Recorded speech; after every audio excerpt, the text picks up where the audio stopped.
Et nous sommes déjà de retour sur le plateau de la Grande Palabre, sans perdre une seule seconde. On repasse la parole à Pierre Biroun-Yemek pour la sagesse du jour. On vous écoute. La sagesse du jour, de ce jour, dit ce qui suit. Pas de sommeil doux là où on te rappelle ta misère.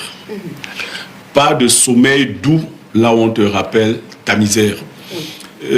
Vous l'aurez constaté, il y a des gens à côté de qui vous ne pouvez pas grandir parce qu'ils vont toujours tenter de vous rabaisser, vous rappeler où ils vous ont pris pour que vous soyez ci ou ça, ainsi de suite.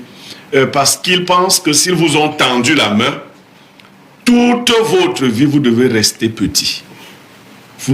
Et vous êtes, à force d'entendre cela, vous l'intégrez et vous-même, vous vous prenez pour quelqu'un qui ne sera jamais à rien. Vous ne trouverez donc pas d'évolution réelle à côté de quelqu'un qui a pour but de vous dénigrer, de vous rabaisser, de vous rapetir, de vous écraser. Il n'y a pas de sommeil de la honte. Si vous avez tendu la main à quelqu'un, dites-vous bien que vous n'avez été qu'un pont. Parce que là où les êtres humains vont, personne ne le sait. Vous voyez? Personne ne sait là où quelqu'un va. Donc, pas besoin de lui rappeler que mais quand tu es arrivé ici, tu n'avais pas de veste, non? Oui, il n'avait pas les vestes. Aujourd'hui, il commande les jaguars. Donc, c'est la vie. Si vous voulez avoir un sommeil doux, si vous voulez avoir une vie paisible, éloignez-vous de ceux qui ont tendance à rabaisser les gens. Bizarrement, moi, j'ai vécu une situation pareille il n'y a pas très longtemps. Une femme qui m'a aidée, qui m'a tendu la main. Mais aujourd'hui, on dit que je ne suis pas reconnaissante, que je suis ingrate, etc. Donc, j'ai comme l'impression que finalement, quand quelqu'un t'aide, comme le dit Blériot tout à l'heure, tu dois, comment dire, faire des allégeances, mais toute ta vie à la personne. C'est-à-dire que tu dois marcher à quatre pattes. Mais si tu as fait du bien à quelqu'un, n'attends pas forcément une récompense. C'est à la personne à qui tu as fait du bien qui doit se dire, bon, voilà, telle ou telle personne m'a aidé, je dois de temps en temps faire des mains levées, l'accompagner dans telle ou telle chose.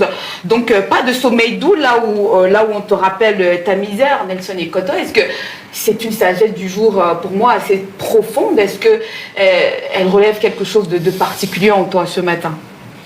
Je crois que ce que vient de dire Pierre Biroun-Yemek est assez pertinent.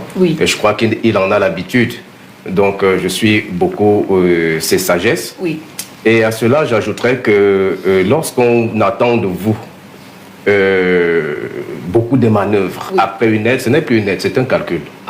Parce que celui qui aide généralement n'a pas besoin de quelque chose en retour. Si on reste dans le contexte de l'aide, ou de soutien ou d'appui, en fait, ce n'est pas un calcul. S'il faut déjà, à un certain moment, qu'on vous rappelle que voilà, j'ai fait ceci pour toi, à une quelconque mesure, on serait même tenté de dire que c'est l'oppresseur. Parce qu'il vous a enfermé dans une prison et lui seul a les clés et il n'accepte pas que peut-être vous vous émancipez après l'aide qu'il vous a accordée. Ce n'est donc plus un bienfaiteur, mais c'est un oppresseur. D'accord, c'est ce qu'on va donc retenir de cette sagesse du jour.